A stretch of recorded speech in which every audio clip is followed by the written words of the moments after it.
Hello everyone, how are you doing? This is MD Tech here with another quick tutorial. In today's tutorial, I'm going to show you how to split the screen on your Windows 10 or Windows 11 computer.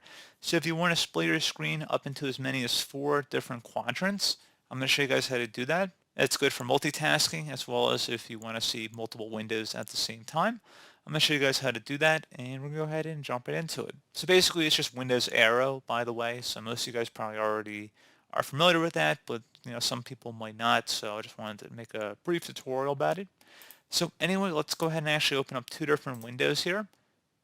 2 completely different windows, by the way, so let's just open up the store as well. So let's say we want to have each one of these screens take up half of the screen.